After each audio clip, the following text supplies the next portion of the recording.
Hi, welcome to lecture 4 of MATH336. Today we're going to be covering section 1.3.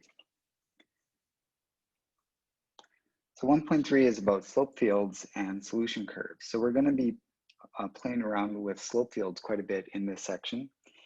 We've already seen slope fields already before, but we'll see a lot more of them today.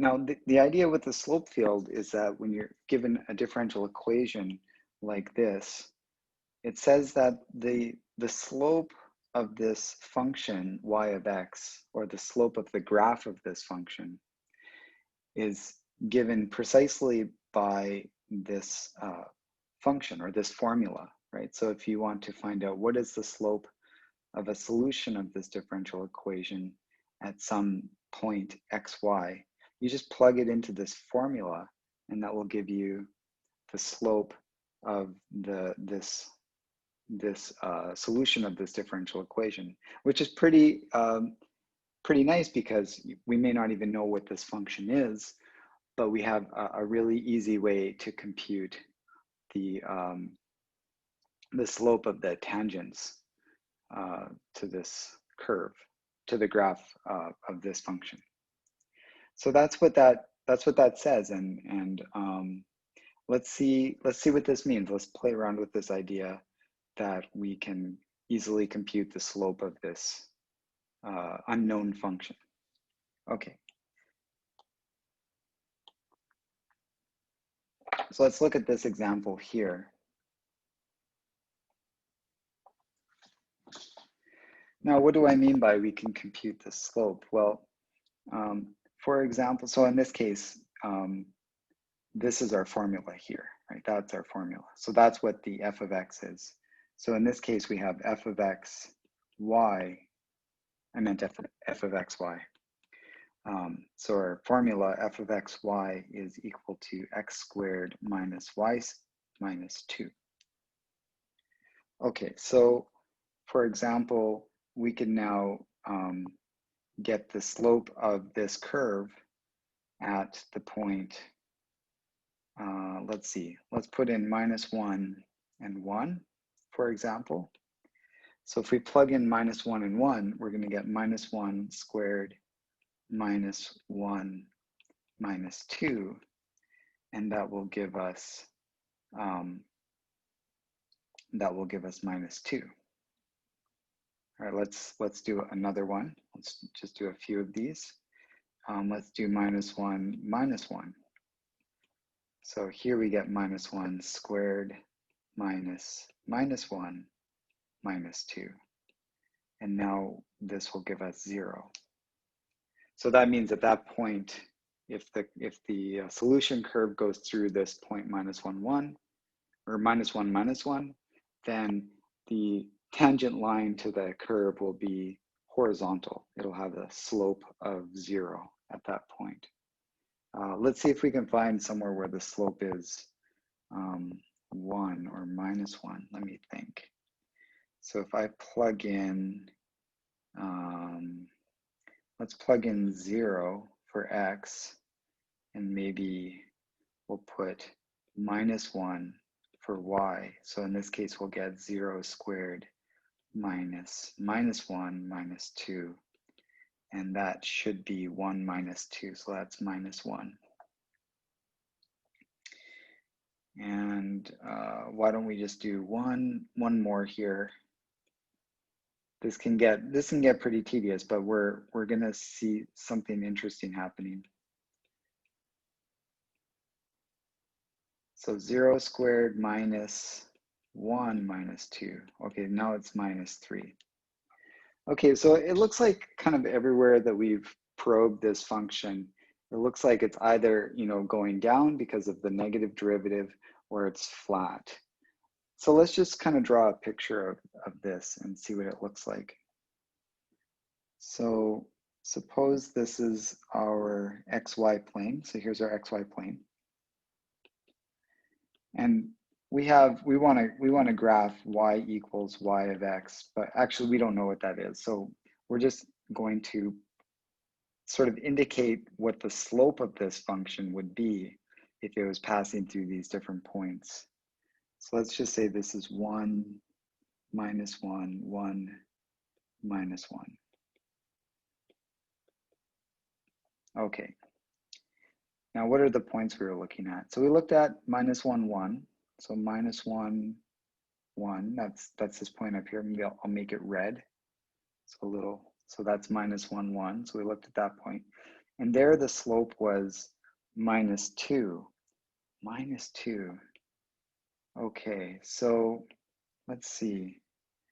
Minus 2, so that'll be kind of in something like this. Something like that. But I'm gonna make this smaller because it's kind of taking up a lot of space. So let me see if I can just kind of quickly make this smaller, that, and then I'll just try to place it back. There we go. Okay, so that's roughly the idea. So when this solution curve is coming through here, it's going to have a tangent that is of that slope. So it'll have to curve something like this, or maybe it's coming from the other side. We're not really sure at this point, but that line would be tangent to the curve if the curve went through that point there. All right, let's do the same thing for the other points. So we have minus 1, minus 1 down here. And down there, the slope is going to be horizontal, like that. And I'll just quickly try to make this smaller, like so. And then let's just move it right there. Okay, perfect. All right, so there's our slope down there. So the same curve may not actually go through both of these points, but if the curve was to go through this point down here, it would have to slope like that, or possibly the other direction. And once we'll go on to Geogebra, and we'll be able to have a better look at what's going on here. And let's see, so let's put 0, minus 1. So let's see, 0, 0, minus 1, that's this point right here. And there the slope is minus 1.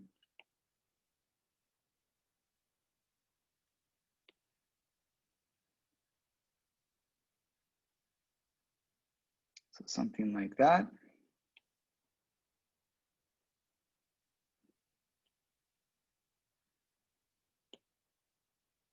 That looks pretty good, I think.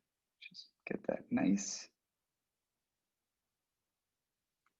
All right, so that's the slope there. And then finally, we have a slope of minus 3 at 0, 1, which is up here. So slope of minus 3.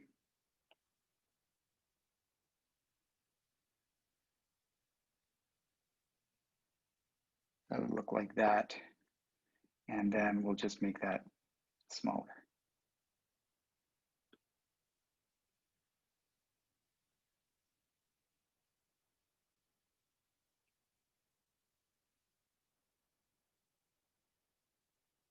All right, so that's roughly the idea. This is not easy to do by hand, so we'll definitely want to use a computer to help us visualize these slopes. With the computer, we can just quickly put slopes all over the XY plane and very clearly see what it looks like. So let's go ahead and jump over to Geogebra, and we'll look at this example.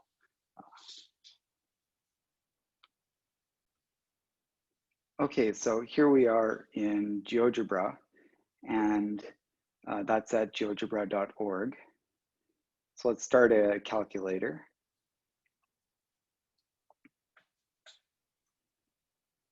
So this is exercise 9 from the textbook, and in exercise 9 in the textbook, they want us to not only get the slope field, but well, let's just start there. Let's start with the slope field, and then we'll move on to the next thing, because that's the thing that we'd really like to know at this moment. So the slope field, let's see. First of all, I'm just going to define f of x, y, because that will make our lives a lot easier. Minus y minus 2. So let's just check that, you know, for example, we did f of minus 1, 1. And we got minus 2. So that's what we got when we were doing it by hand. Okay, so just to check that. All right, so now let's do a slope field. So the slope field needs this f of xy function, and that's basically it. There's some other options, but we just need to give it this f of xy function right there. So there it is. Wow, so now we can really see what's going on. Maybe let's just zoom in a bit. Let's see, I want to center this nicely. And maybe, yeah, that's a good zoom. So right there, that's fine. Okay, let's turn on the slope field again. Okay, so let's just kind of verify what we were thinking. So here we had a slope of minus 2, and we see that the slopes around this area are definitely looking to be around minus 2. Down here we had a slope of 0. So again, it looks like the slope is definitely sort of flat in this area based on these other slopes around here. Let's see, over here the slope was minus 1. Yeah, that looks right. And up here the slope was minus 3. Yeah, it definitely looks like a very steep slope right there. Okay, so this is the slope field. Now what we want to do with this slope field, now that we have it, is we'd like to see some sample solutions that go through the slope field. And the textbook wants us to look at specific points along y equals 2 and y equals minus 2. So let's put these points in. So starting at minus 2, 2, right there. 1, 2, 3, 4, 5. 5 points, yeah. And then down here, they want some points at, well, they have 6 points, I guess. Yeah, let's try to do this. This might be a little bit troublesome, but they actually have it between, sort of at halfway between integers, so like this. My placement is going to be a little bit off, so we're going to have to fix that up. But that's pretty good. So let's go back here, and you'll see that they've actually defined these points here. And as I mentioned, I did not get that so accurate. So let's just fix that. So that's obviously supposed to be minus 2, and this is supposed to be 2.5. And this one here is supposed to be 2 and 1.5. Here we get minus 2 and negative 0.5. This one was quite a ways off. That was supposed to be 0.5, and this is supposed to be 2.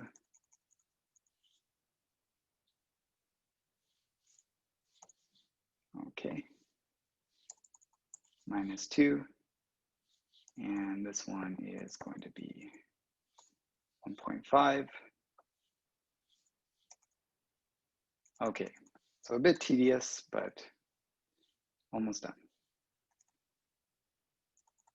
Okay, now we got the points exactly where we want them to be. All right, perfect. So now we would like to plot the solutions for this differential equation that go through these points. So now that we have these points defined, this becomes quite easy. We're going to say solve ODE. And then we're going to use that second option there, this one right here. So we're going to give the f of xy, and then we're going to give a point on f. So let's do that. So this will be f of xy, and then comma a. And I'll just copy that because I'm going to be using it quite a bit.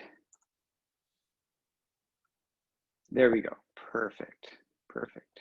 Oh, let me turn on the slope field again so we can see.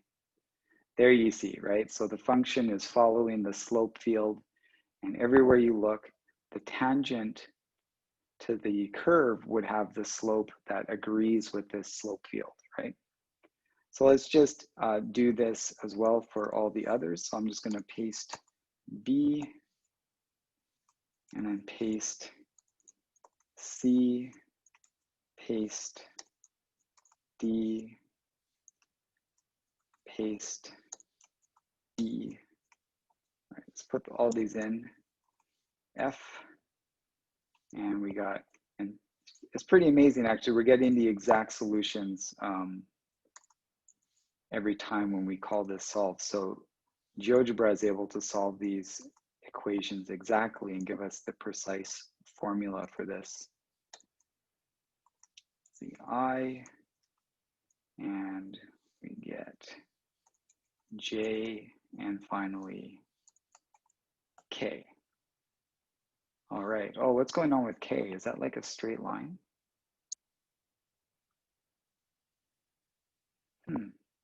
Looks really straight. Let's see. Just very curious about that. That one looks really straight. Is it actually, it should give us the formula here. Is it a straight line? K. No, it's not straight. It's got an x squared in there. Yeah, no, it's not straight. It's just, it looks like it's just heavily affected by that e to the negative x. Well, that would be when it, yeah, when x is small, when x is very negative, then e to the negative x will get very large. But there's a negative 13, so it's going down to minus infinity very fast as it goes this way. But to the other side, I would have thought, I guess it's kind of this piece of this parabola here. Maybe that's what that is. Anyway, very interesting. So yeah, it's not a straight line. It just looks straight, but it's not straight. So let's put this back here and marvel at what we have done. Oh, let me zoom in once more. Zoom in, get a nice view of all of our hard work here.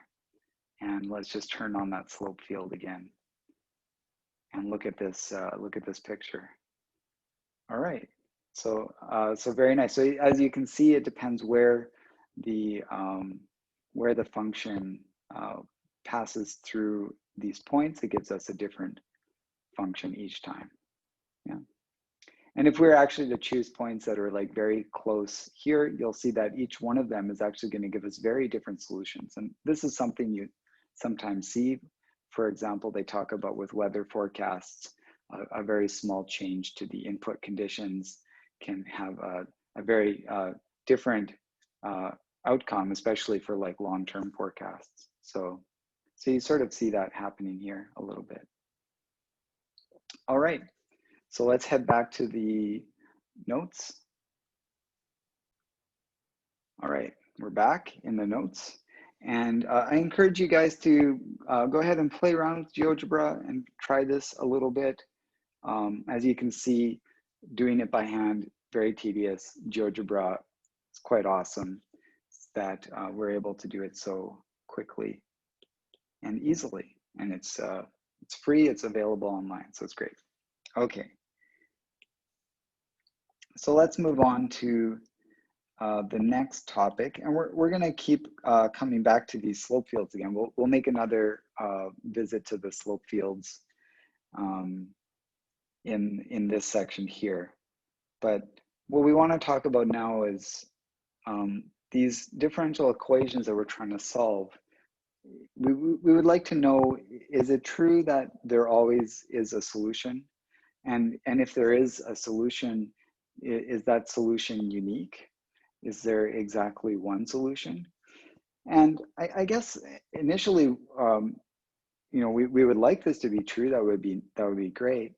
But when we think about algebra, when we think about algebraic equations that we're solving in like high school,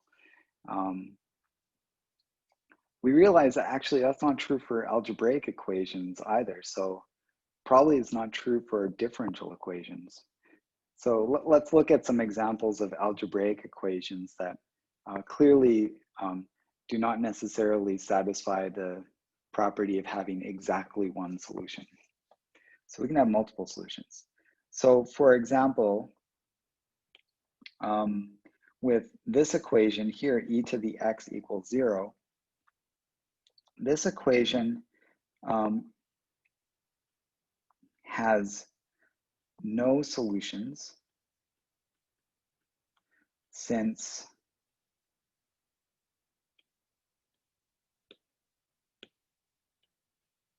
so why would that be? Why would this have no solutions? What do you think? So there's different ways to think of this, but the way I like to think of it is that e to the x, this is always going to be a positive number, strictly positive. It's never negative and it's never 0. It's always strictly positive. If you think of the graph of e to the x, what it looks like, maybe I'll just draw a quick picture here. So e to the x looks like that, right? That's what e to the x looks like. So you can see that, yeah, it gets really close to 0 as you go to minus infinity, but it never actually is 0. So since e to the x is always positive for all x, yeah, well, okay, no, I guess I already said it. It has no solutions, yeah. So it has no solution since e to the x is positive for all x. Okay, so there's an example. Obviously, we can write down algebraic equations that have no solution. Let's look at this example now. So what do we say about this one? So this one, I guess we know what to do with equations like this. We factor them, right? So let's factor this. It'll be something like this. And I think it looks like I need 2 and 3, right? So 2 times 3 equals 6. Yeah, so I can do -2, -3, and that works out. So that tells us that this equation has exactly 2 solutions. And they are x equals 2 and x equals 3. So there's another example where there is not just one right answer, there's actually 2 answers, 2 solutions to this equation, right? So we know it's possible to not have any solutions. We know it's possible to have more than one solution. And just one more example here, which is somewhat relevant. This one actually has infinitely many solutions. You know, the one above it was just 2, so it's finite number of solutions, but this one has infinitely many solutions. So what are the solutions? So it'll be x equals y equals, you know, some constant, right? It's just, and any number will be fine. So k could be 1 or 2 or pi or anything, a million. So this could be anything. So that'll be for all numbers k, right? So that gives us infinitely many solutions. Yeah. So all of these types of things are possible with algebraic equations. And we'll see that for differential equations, we're going to observe some of the same things happening as well.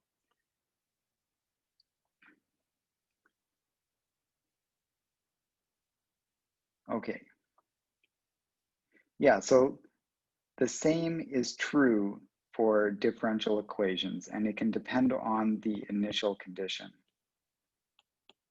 So Let's look at this differential equation. It looks like a very simple differential equation. It doesn't look too complicated at all. X times y prime is equal to y. And then we're going to see that actually, even with this simple differential equation, it becomes quite interesting what's happening here. And it actually, we'll see that it depends very much on this initial condition. So for now, I just wrote it as y of a equals b. But we'll see that depending on what we choose for a and b, we can get a unique solution, we can get infinitely many solutions, or we can get no solutions. So let's have a look at what is going on with this differential equation. So we can write this differential equation as x times dy dx equals y. And then if we want to kind of write it in that normal form, we can divide both sides by x, and that gives us dy dx equals y divided by x. So let's have a look at this form. And here we're going to be able to now look at the slope field of this and see what the solutions should look like based on the slope field. So let's head over to Geogebra again, and we will investigate this differential equation by looking at its slope field. Okay, so here we are back in Geogebra, and I just cleared it. I created a new calculator page for us to start on. All right, so now our function is y divided by x, but we're not going to have to type it a bunch of times. So, and this is an easier one to type. So I'm just going to say slope field of y divided by x. Okay, that's it. So what have we got? All right. So we kind of see everything kind of radiating out from the origin like this, right? So it almost looks like, based on what I can tell, I mean, it's a bit hard to see. It's hard to tell based on this if the solution is curving or what it's doing, but you can see that it's kind of being drawn into the origin and then it's being sent out of the origin. So something like this is happening. So let's have a look at a solution of this ODE. So y divided by x, and then, well, let's see what happens if we run that. Oh, okay, so it says undefined, but it did find, well, no, it seemed to have found a solution. Oh, well, not really. So it says that y equals x is a solution. And it certainly looks to be the case. Yeah, and if you check, you plug this into the differential equation, it definitely holds.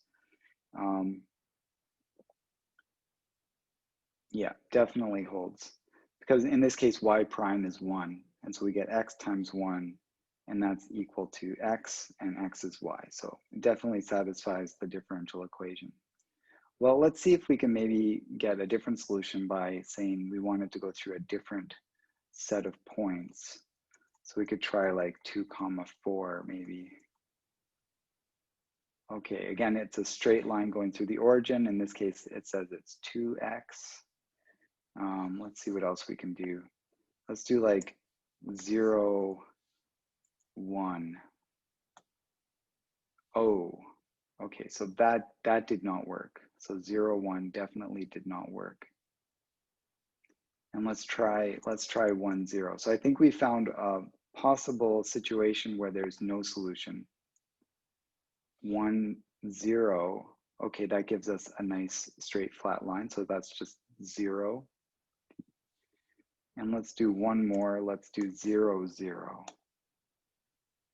Okay, well, it gave us a solution, but we already know that all these other solutions are actually going through here as well, right? If I do like minus 1, 1, you know, that's also going to go through the origin as well. So although GeoGebra is not smart enough to know that this gives us infinitely many solutions, it it is giving us a solution that goes through the origin. Okay, so I think we've got a pretty good understanding of what's going on here. So let's head back to the notebook and summarize what we found here. Okay, back in the notebook, here we are.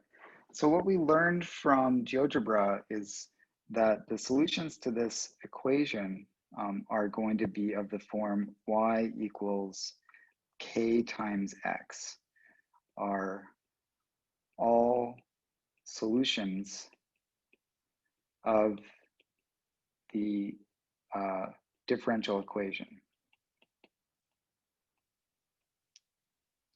Yeah, so these are all solutions of the differential equation where k is any scalar. So it's all these lines. This is how you describe all the possible lines that go through the origin with a slope k. Oh, well, I guess it's the slope, right? Maybe we should call it m. If you like using m as your slope, then we can think of this as m. Yeah. All right, so that's the slope of that line. But now let's look at this initial condition. So we want to satisfy this initial condition, and we saw some initial conditions definitely did not work, and others worked very well. So let's have a look at what this initial condition tells us. So if y of a equals b, if we plug in this y equals mx formula and use that here, so that'll be y of a will be m times a, and then we will get that is equal to b. So I think there's two situations that we had to deal with. So I guess let's summarize. So if I guess if a is not 0, right, then we can determine what b is. So b is just going to be equal to, or sorry, m is going to be equal to b divided by a, and that's fine. So we get exactly one solution in that case, as long as a is not 0. What's another thing that could happen here? I guess, so if a is 0 and b is 0, then what does this equation tell us? It just says m times 0 equals 0. And that's actually satisfied for all m by all m. So we get infinitely many solutions.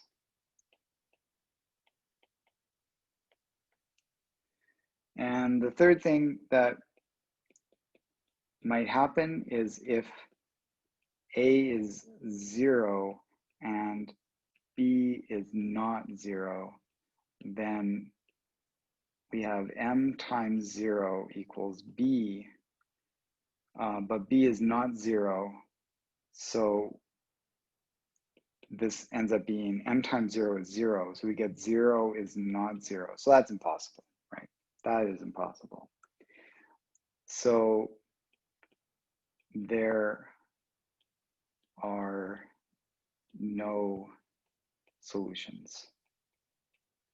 All right, so we got our 3 possibilities. So no solutions, infinitely many solutions, or exactly one solution. So all 3 possibilities are happening with this very simple differential equation. And as we saw, it depends on what the initial condition is that we're using. So is there something else that we could do in order to know, without going through all this effort that we just went through with the slope field, to know when we're going to have exactly one solution? So when is this going to happen? What are some conditions that will tell us that we're guaranteed to have exactly one solution?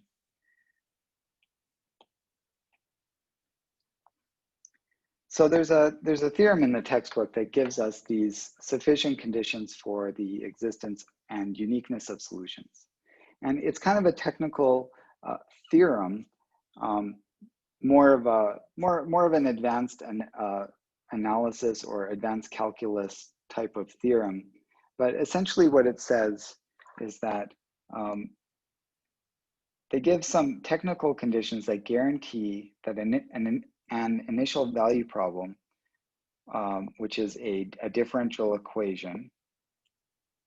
So a differential equation together with an initial condition. So that's what we call an initial value problem. So these technical conditions are going to guarantee that an initial value problem has a unique solution near the point x equals a on the x-axis. And these conditions are the following. So it's just two conditions that we have to check. The first is that the function f is continuous near the point AB. So f takes in two variables, x and y. So we need to sort of check a neighborhood around the point to see if there's anything sort of near the point AB where the function is discontinuous. And if everything around the point AB is continuous, then we're in good shape. And then we go on and check the next condition, where we have to do a little bit of work here. We actually have to compute what's called the partial derivative of f with respect to y. So we'll do some examples of this to see what this means. If you've not come across partial derivatives before. And we need to check that this partial derivative with respect to y, we don't have to worry about x. We can just partial derivative with respect to y. If that is continuous as well near the point AB in the xy plane, then again, we're good. So as long as these two things are satisfied, then we're guaranteed to have a unique solution near x equals a. So that's the idea. If you want to see the more technical details, please refer to the theorem in the textbook. But let's have a look at how we can use this sufficient conditions to check when a differential equation has a unique solution. So it's just, there's sufficient conditions. So if these conditions fail, it doesn't mean that our differential equation does not have a unique solution. But if the conditions are satisfied, then we definitely have a unique solution. Okay, so let's have a look at this first one here. So let's move this guy out of the way for now. We'll come back to that guy later. So let's look at this one here. So in this case, our function is equal to x minus y. So make sure that your formula is always in this form. Sometimes, there might be something over here, like we saw with that other example where we had x times y prime is equal to y. So you always have to put it in this normal form first. So make sure that the derivative is equal to something, right? Nothing else over here. We don't want anything else over there. But in this case, we're fine. This is exactly in the normal form already. So let's have a look at this function. So clearly, this function, I guess the only problem that we would have with this function is we can't take the square root of a number which is negative. So that would be that would definitely pose a problem. And where is this number, where is this x minus y going to be negative? So let's just draw a picture of the xy plane. Okay, so it looks like, you know, when x is equal to y, which is this line here, so that's when y is equal to x, right?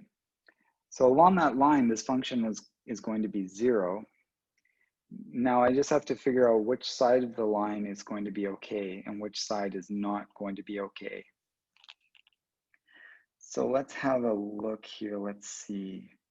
So if I plugged in like a point over here, like say, maybe this is like 1, 0, right? If I plugged in 1, 0, so that'll be 1 minus 0. So that's fine. Yeah, so over here, we're gonna be fine. So this is down here, this is okay. So down here, okay, which means f is continuous on this side, right? On the other side, so f is not defined over here because you can't take the square root of a negative number. So f is not defined over there. And what is the point that we're interested in looking at? So let's say, I don't know, I guess here, let's call this point here. So the point that we're interested in looking at is the point 2, 2, right? So in this case, AB is equal to the point 2, 2. So that's this point right here, but we've got a big problem.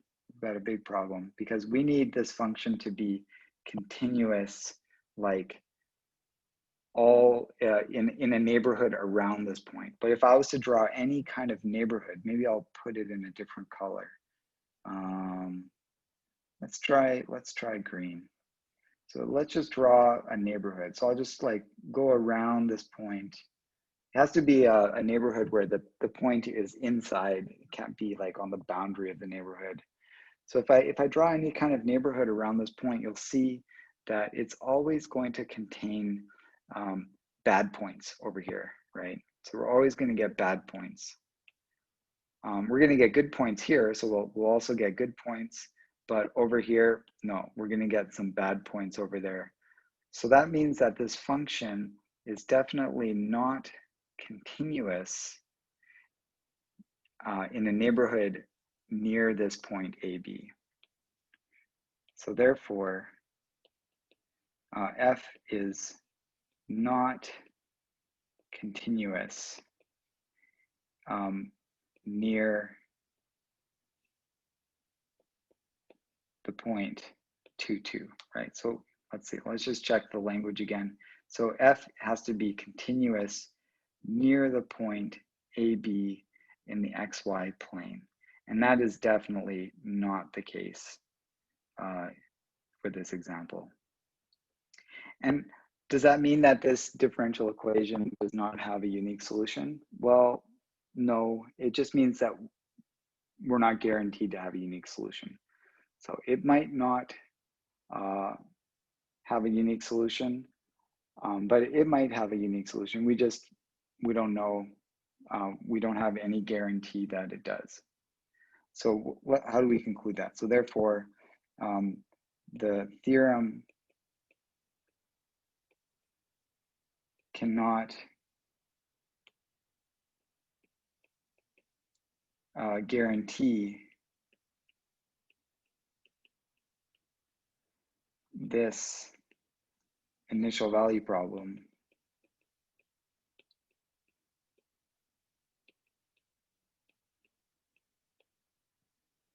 has a unique solution.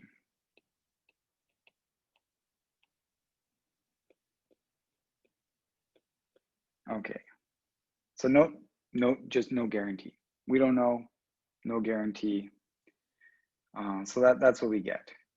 All right, well, let's look at the same differential equation, but now we're going to have a different initial point. So it's the same function. Let's maybe just gonna cheat here, I guess. I can just grab this picture. Oh, I try to grab all of this picture. So I'll just grab this, copy, and put it right here. So there's our picture again, right there. But now we have a different point. So I'm just going to zoom in up here and just erase. Oops, I erased too much. It always happens. Let's see if I can just erase that dot. Perfect. All right. So where is this new initial point here?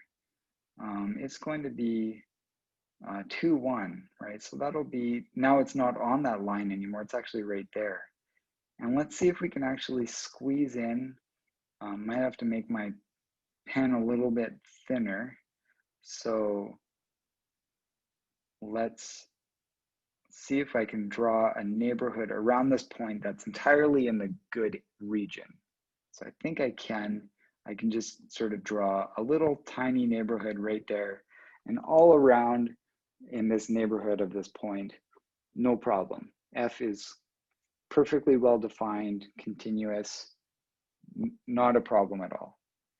So the first part is good. So therefore, F is continuous. Oh, let's go back to undo that. So therefore, F is continuous in, I guess, what do we say? F is continuous near the point AB. Yeah, so F is continuous near the point 2, 1. Yeah, yeah. So that means that the first condition passes. So let's check the second condition now. So the second condition, we're going to need to compute the partial derivative of this function x minus y. So what is the partial derivative?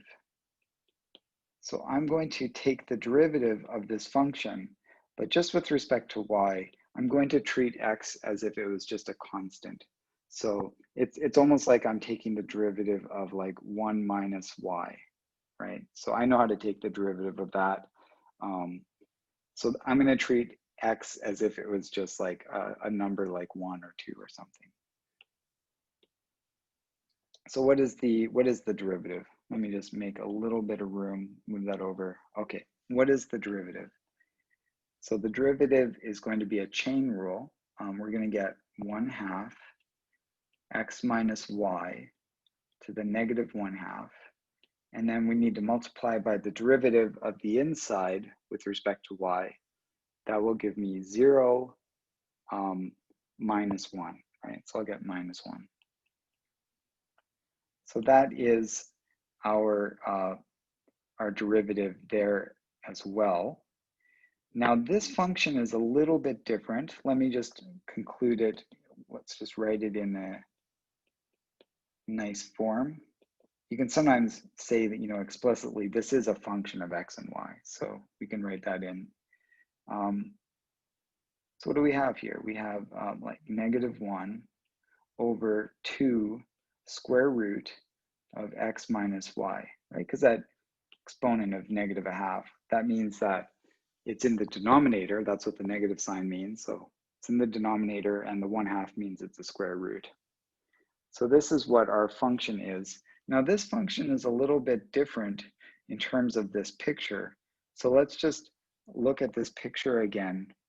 It's similar, but now because that square root is in the bottom, it's not defined along this line where y is equal to x.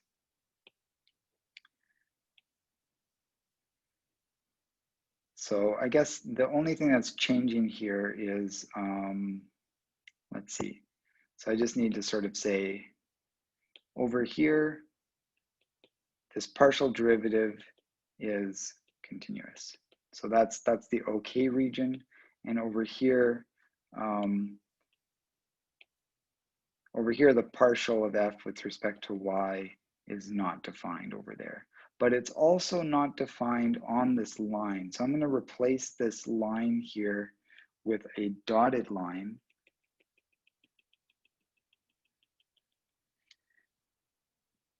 Okay, so f is not defined in this region, and it's also not defined on this line. So this is not defined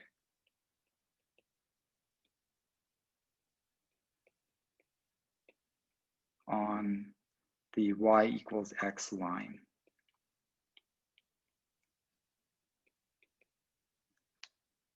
So there's sort of one more spot in the xy plane where this function is not defined. But look again, we're still okay, right? We're still okay. My neighborhood around my initial point here, I'm still in the good region, even though I got rid of that, you know, y equals x line, but I wasn't touching it before. So I'm still fine, no problem here. So in this case, we're good again. So what can we conclude? So therefore,